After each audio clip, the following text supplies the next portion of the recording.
আপনারা কি কেউ কখনো এরকম ঘটনা নিজের চোখে দেখেছেন যে কেউ অপরের জন্য গর্ত খুঁড়ে রেখেছে বাড়ির পাশে, মাঠের ভিতরে বা অন্য কোনো জায়গায়, আর সেই গর্তে হঠাৎ গিয়ে হুড়মুড় করে পড়ে গেছে, হাত পা ভেঙে গেছে, দাঁত ভেঙে গেছে, এরকম দেখেছেন? অপরের জন্য গর্ত খুঁড়ে রেখেছিল, সেই গর্তে বিএনপি ধপাস করে পড়েছে এবং তার হাত পা মরমর করে ভেঙে গেছে।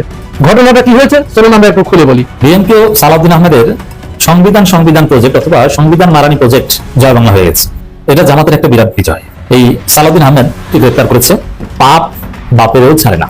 প্রিয় দেশবাসী, আমরা এইমাত্র ওসমান হাদির খুনিদের ভারত থেকে বাংলাদেশে নিয়ে আসলাম। প্রাথমিকভাবে আমরা 1 মাসের রিমান্ড মঞ্জুর করেছি। সবাই আমাদের প্রতি আস্থা রাখুন। এমন এক খেলা দেখাইছে, মুখের মধ্যে তালা মাইরা দিছে। এখন যারা সংবিধান মাইনা চলতে চান তাদের মুখ বন্ধ। হ্যাঁ ভাই, তাদের মুখ বন্ধ। এই সংবিধান দেখবেন তাদেরকে কি বিপদে ফেলায়। আপনি দেখবেন তারা তো মনে করতেছে এটা একটা গর্ত, এই গর্তের মধ্যে আমরা ফেলুন জামাত ইসলাম শিবিরকে, মানে সংবিধানটাকে একটা গর্ত বানায় ওইখানে ফেলতে যাচ্ছে। ওই একই গর্তে তারা পড়বে, এটা লেখা রাখেন। আজকে বইলা গেলাম, হঠাৎ কেন তারেক রহমানের পাওয়ার চলে গেল সালাউদ্দিনের কাছে আর মির্জা ফখরুলের কাছে? তাহলে তারেক রহমান কি কোনো একদিন থাকবেন না? এই সিদ্ধান্ত কি আগেই হয়ে গিয়েছে, নাকি ভারতের কথা না শুনলে তারেক রহমান আবার জিয়াউর রহমানের মতনই ওই পথে যেতে হবে? এই হুমকি ভারত থেকে আছে কিনা? বিপদ জিনিসটা কি, কিভাবে আসে, কখন আসে, কি কারণে আসে, সেটা এখন হাড়ে হাড়ে টের পাচ্ছে বিএনপি নেতা সালাউদ্দিন। শুধু তাই নয়, তিনি ভারতের প্রেসক্রিপশনে বাংলাদেশের পার্লামেন্ট পরিচালনা করার জন্য যে উদ্যোগ নিয়েছিল, সেই উদ্যোগে এবার নিজের বিপদে নিজেই পড়লেন। আইনমন্ত্রীর ব্যাখ্যা দিতে স্বরাষ্ট্রমন্ত্রী, সরকারের ব্যাখ্যা দিতে স্বরাষ্ট্রমন্ত্রী, পার্লামেন্টের সকল সিদ্ধান্ত নিতে স্বরাষ্ট্রমন্ত্রী এই সালাউদ্দিন কাদের, তার একটা বাম হাত, কথায় আছে না, মানুষ কথার মাঝে বাম হাত ঢুকিয়ে দেয়। সালাউদ্দিন কাদের ক্যারেক্টারটা বর্তমানে এরকমের বলে অনেকে দাবি করছেন। তিনি সংসদ কিংবা সাধারণ জনগণ ও রাষ্ট্র সরকার সবখানেই বাম হাত ঢুকিয়ে যেভাবে গর্ত খুঁড়েছেন, সেই গর্তে এবার নিজেই ধুমরা মুচড়া পড়লেন।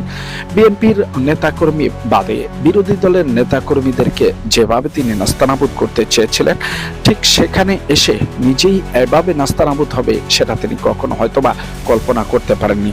আজকের এই ভিডিও তথ্যচিত্রে আপনারা দেখবেন যে সালাউদ্দিন কাদের চৌধুরী মূলত কি কি বিপদে পড়তে যাচ্ছেন, আর এই বিপদ থেকে উদ্ধারণের কোনো উপায় আছে। আপনারা কি কেউ কখনো এরকম ঘটনা নিজের চোখে দেখেছেন যে কেউ অপরের জন্য গর্ত খুঁড়ে রেখেছে বাড়ির পাশে, মাঠের ভিতরে বা অন্য কোনো জায়গায়, আর সেই গর্তে হঠাৎ গিয়ে হুড়মুড় করে পড়ে গেছে, হাত পা ভেঙে গেছে, দাঁত ভেঙে গেছে, এরকম দেখেছেন? অথবা এমন কোনো পরিস্থিতির সম্মুখীন কি কখনো হয়েছেন বা নিজের চোখে দেখেছেন যে কোনো একজন মাতুব্বর, মক্কেল বা নেতা প্রকাশ্য জনসম্মুখে ভরা মজলিসে অপমান অপদস্থ হয়েছেন তার অধস্তন কারো কাছ থেকে? হয়তো আপনারা কেউ কেউ দেখেছেন বা কেউ কেউ দেখেন নাই, অনেকেই হয়তো দেখেন নাই, শুধু না আমি শুনেছেন। আজ আমি আপনাদেরকে এরকম একটি ঘটনার সাথে পরিচয় করিয়ে দিব। 12ই ফেব্রুয়ারির নির্বাচনের পরে আমাদের বর্তমান স্বরাষ্ট্রমন্ত্রী সালাউদ্দিন আহমেদের যে কথাবার্তা, কাজ এবং অ্যাক্টিভিটি, এইটার মাধ্যমে বিএনপির বর্তমান যে ইমেজ প্রতিষ্ঠিত হয়েছে, এই ইমেজের মাধ্যমে ঠিক আগে আমি যে ঘটনাগুলো বললাম, এই ধরনের একটা ঘটনার বা পরিস্থিতির সম্মুখীন হয়েছে পুরো বিএনপি। অপরের জন্য গর্ত খুঁড়ে রেখেছিল, সেই গর্তে বিএনপি ধপাস করে পড়েছে এবং তার হাত পা মরমর করে ভেঙে গেছে। অথবা অনেকটা প্রচন্ড অপমান অপদস্থ হয়ে তার এখন আর ইজ্জত রাখার মতো জায়গা নেই। ঘটনাটা কি হয়েছে চলুন আমরা একটু খুলে বলি। নির্বাচনের পর থেকে হঠাৎ করে তার যেন কি হয়েছে, তিনি সংবিধান ছাড়া আর কিছুই বোঝেন না। তিনি উঠতে গেলে সংবিধান, বসতে গেলে সংবিধান, খাইতে গেলে সংবিধান, শুইতে গেলে সংবিধান, এমনকি গোসলখানায় বা বাথরুমে যেখানেই যান শুধু সংবিধান, সংবিধান আর সংবিধান। তাও আবার জেনতেন সংবিধান নয়। কোন সংবিধান? ওই 72-এর সংবিধান, যে সংবিধান পুরো বাংলাদেশের জনগণের গোলা কাটার মতো একটি বই। এটা এমন একটা বই, যে বই বাংলাদেশের জনগণের জন্য কোনো উপকার তো দূরের কথা, বরং জনগণের প্রকাশ্য শত্রু। হ্যাঁ, এই সংবিধান শুধুমাত্র 2টা পরিবারের রক্ষা কবচ। এই কথাটা কে বলেছে? এটা কিন্তু আমার কথা নয়। এই কথাটি বলেছেন কাজী জহিরুল ইসলাম, বাংলা সাহিত্যের একজন বিখ্যাত কবি। তিনি বর্তমান মার্কিন যুক্তরাষ্ট্রে অবস্থান করছেন এবং তিনি জাতিসংঘের একজন বড় কর্মকর্তা ছিলেন। তিনি পৃথিবীর বিভিন্ন দেশ ঘুরে বেরিয়েছেন, একজন প্রাজ্ঞ মানুষ। সেই কবি কাজী জহিরুল ইসলাম দেখুন এই কথাটি বলেছে যে এই সংবিধান শুধুমাত্র 2টা পরিবারের জন্য রক্ষা কবচ, আর পুরো বাংলাদেশের জনগণের জন্য এটি একেবারে প্রকাশ্য দুশ্মন। অথচ বাংলাদেশের মানুষের কি যেন হয়েছে, তাদের মগজে কি যেন ঢুকেছে, তারাও দুই পরিবারের কাছে যে হুমড়ি খেয়ে পড়েছে নিজেদের আশা আকাঙ্ক্ষা, নিজেদের ভালো মন্দ সবকিছু জলাঞ্জলি দিয়ে। অনেকটা বাঁশঝাড়ের কাছে গিয়ে বলছে, বাঁশ তুমি ঝাড়ে কেন আমার পিছনে এসো। যাই হোক, তো সালাউদ্দিন আহমেদ এবং বিএনপি এই সংবিধানের প্রেমে এমন হাবুডুবু খাচ্ছে, ওইখান থেকে তাদের আর ফিরে আসার কোনো সুযোগ নেই। বেশ, ওয়েল, খুব ভালো। যেহেতু তাদের ওই সংবিধানে ফিরে আসার কোনো সুযোগ নাই, তারা যেহেতু প্রত্যেক কথায় কথায় সংবিধান সংবিধান করছে, তাহলে তো ওই সংবিধানের ভিতরে যা কিছু আছে একেবারে A to Z প্রতিটা বিষয় তো অক্ষরে অক্ষরে পালন করতে হবে নাকি? এটাই তো নিয়ম। যদি কেউ কোনো কিছু মানে, একটা বইয়ের কোনো কিছু মানে, এটাই তো করতে হবে নাকি? যদি ওর কিছু অংশ মানে আর কিছু অংশ মানি না, মানে যেটুকু নিজের পক্ষে যায় ওইটুকু মানি, আর যেটুকু নিজের পক্ষে যায় না ওইটুকু মানি না, এরকম নাকি? এটাকে কি মানে ইমানদারি বলে নাকি? দর্শক, আপনাদের কাছে প্রশ্ন থাকলো, এটা ইমানদারি বলে না অন্য কিছু বলে? কমেন্টস বক্সে জানাবেন। যাই হোক, মূল ঘটনায় আসি। তো বিএনপি এবং সালাউদ্দিন আহমেদ যখন এই সংবিধানের প্রেমে পড়ে হাবুডুবু খাচ্ছে, তখন এমন একটা উচিত শিক্ষা দিয়েছে মহেশপুরের ইউএনও খাদিজা আক্তার। একেবারে এর চেয়ে ভালো জবাব আর পৃথিবীতে হয় না। কি হয়েছে? 26 মার্চ বৃহস্পতিবার সকালবেলা মহেশপুরের ইউএনও খাদিজা আক্তার তিনি বিজয় দিবসের অনুষ্ঠানের আয়োজন করেছেন। এখানে সমস্ত দলকে আহ্বান করা হয়েছে। তিনি উপস্থাপনা করছেন বা তিনি বক্তব্য দিবেন, স্বাগত বক্তব্য দিবেন।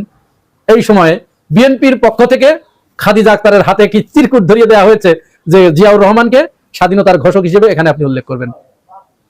খাদিজা আক্তার বিএনপির নেতা নেত্রীদের, ওই স্থানীয় মহেশপুরের নেতা কর্মীদের ওই চিরকুটকে অনেকটা কি বলা যায় অসম্মান করেন। এই চিরকুট তিনি তার মতো করে রেখে দিয়েছেন। কিন্তু আমরা আমাদের ভাষায় এটা বলবো যে ওই চিরকুটকে তিনি পায়ের তলে, বিএনপি নেতা কর্মীদের সামনে পায়ের তলে ফেলে পিষ্ট করেছেন। তিনি ওই চিরকুটে তোয়াক্কা না করে জিয়াউর রহমানের নাম বলেন নাই। বলার কোনো সুযোগ নাই তো? সুযোগ আছে, কারণ বিএনপি যে সংবিধানের প্রেমে এখন হাবুডুবু খাচ্ছে, এই সংবিধানের 6th অ্যামেন্ডমেন্টে সেখানে স্বাধীনতার ঘোষক হিসেবে এখনো লেখা আছে কার নাম? শেখ মুজিবুর রহমানের নাম।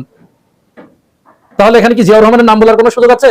ইউএনও খাদিজা আক্তার তিনি সরকারি কর্মচারী হয়ে, প্রজাতন্ত্রের কর্মচারী হয়ে তিনি কি এটা বলতে পারেন?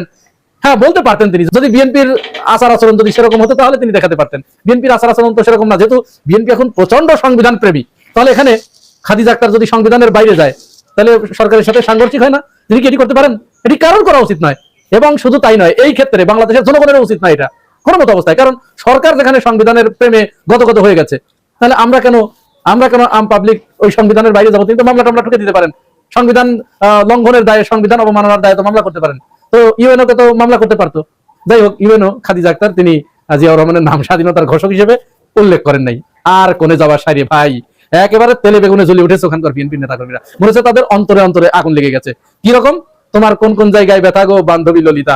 ওই কাওয়া কাদেরের ওই সময় আমরা এই গানগুলো শুনতাম, তোমার কোন কোন জায়গায় ব্যথা গো বান্ধবী ললিতা। বিএনপি নেতা কর্মীদের এরকম একেবারে জায়গায় জায়গায়, হারে হারে, গিরে গিরে, জয়েন্টে জয়েন্টে জ্বালা বেঁধে গেছে। কেন রে ভাই এত জ্বালা বাঁধে কেন? এখন কেন এত জ্বালা? এই যে নির্বাচনের পর থেকে জুলাই গণঅভ্যুত্থানের পক্ষের শক্তিগুলো রাত দিন মাঠে চিৎকার করছে, কান্নাকাটি করছে, কেউ নীরবে নিবৃতে, কেউ কেউ অভিশাপ দিচ্ছে, এগুলো কানে যায় না? কেমন লাগে এখন? এরপরে কি হয়েছে? খাদিজা আক্তারকে ওখান থেকে বদলি করে দেওয়া হয়েছে যে কেন সে জিয়াউর রহমানের নাম বললো না। তো খাদিজা আক্তার তো এখানে খারাপ কিছু বলে নাই, তিনি তো তার জায়গা থেকে একদম রাইট পজিশনে তিনি আছেন। আমরা খাদিজা আক্তারকে স্যালুট জানাই, তিনি সংবিধানের বাইরে যান নাই। তাকে নিয়ে তিনি কোন মতের অধিকারী সেইটা নিয়ে পরে বিতর্ক হবে, কিন্তু সালাউদ্দিন আহমেদকে জবাব দেওয়ার জন্য এটা প্রয়োজন ছিল, বিএনপিকে জবাব দেওয়ার জন্য এটা খুবই প্রয়োজন ছিল। এবং প্রত্যেকটা থানায় থানায় এরকম একটা করে খাদিজা আক্তার যদি 26শে মার্চের এই অনুষ্ঠানে আজকে যদি এরকম দায়িত্ব পালন করতেন এবং দেখাতে পারতেন, তাহলে হয়তো তাদের একটু লজ্জা হতো, তাদের একটু শরম হতো। দিল্লিতে থাকা বাংলাদেশের রাষ্ট্রদূত রিয়াজকে কেন অজিত দোভাল ডেকে নিয়ে শাসনের ভাষায় কথা বললেন? কেন বললেন যে 1 মাসের মধ্যে তারেক রহমান ভারতের সাথে যেই কথাগুলা হয়েছে নির্বাচনের আগে সেই কথাগুলা বাস্তবায়ন করতে হবে, নতুবা ভারত সেনা পাঠাবে বাংলাদেশে? প্রিয় দর্শক, এবার আমরা একটু আতঙ্কিত বা একটু চিন্তিত হতে পারি যে সবসময় আমরা তারেক রহমানকে শুধু বারবার বলছি তারেক রহমান এটা কেন করছে না, সেটা কেন করছে না। আসলে উনি পারছে না যে এই বিষয়টা, উনার দুর্বলতা, উইকনেস সাইডটা নিয়ে আমরা একটু কথা বলি। আসলে কি তারেক রহমান সাহেব লন্ডন থেকে গিয়েছেন ভারতের সাথে কোনো একটা বোঝাপড়া করে, ভারতের কোনো একটা অনুমোদন নিয়ে, এবং ভারতকে কি কি সুবিধা দিবেন সেই কথাগুলা মানে তাদের সাথে ওয়াদা দিয়ে রাষ্ট্র ক্ষমতায় প্রধানমন্ত্রী হওয়ার শর্ত ভারত দিয়ে দর্শক, কথায় আছে পাপ বাপকেও ছাড়ে না। সাধারণ জনগণের রক্তের উপরে দাঁড়িয়ে যে পার্লামেন্টে তিনি ক্ষমতায় এসে বক্তব্য দিচ্ছেন, সেই সাধারণ জনগণকে ভুলে গিয়েছেন জুলাই বিপ্লবকে, যেটি তিনি বিভিন্ন রকমের ভাবে অপমান করে কথা বলছেন। সেই জুলাই বিপ্লবের নেতাকর্মীরা আবারও জেগে উঠতে শুরু করেছেন। এবার সালাউদ্দিন কাদেরের পায়ের নিচে মাটি থাকবে